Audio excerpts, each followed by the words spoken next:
Good morning. Good morning. I'm very honored and pleased to have this wonderful event become a reality. This was just a sort of small chat that started between myself and Sir Casey, and I said this definitely can happen in the city of Kawayan. When he mentioned to me, we should do something, we should do a smart cities activity in the city of Kawayan.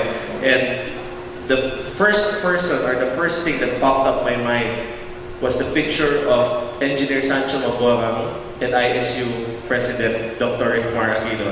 I told Casey definitely we can make that happen. As you can see in a short span, a glimpse of what Kawayan has done and will continue to do with the help of Cebu State University and Department of Science and Technology. Definitely these social services, these from lending a hand to nurturing our citizens to become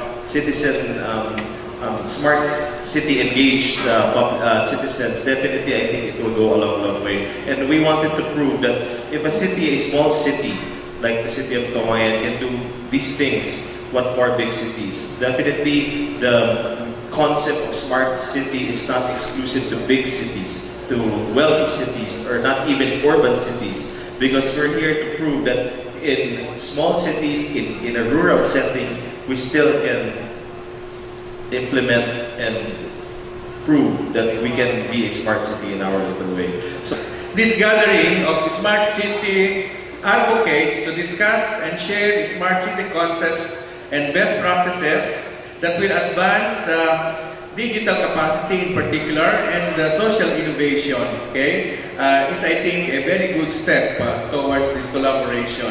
It is for this reason that our department, the Department of Science and Technology, has also launched its own Smarter City program to transform some Philippine cities by tapping information and communications technology to improve the delivery of government services. There are 6 core areas for the Smarter Philippines project that we have, and these 6 core areas are smarter government, okay, smarter economy, smarter environment, smarter mobility, smarter living, and smarter people. Of the Memorandum of Understanding between the Department of Science and Technology, the City Government of Kawayan, the Smart Cities Network, the Smart Cities Council Australia, New Zealand, and Isabella State University.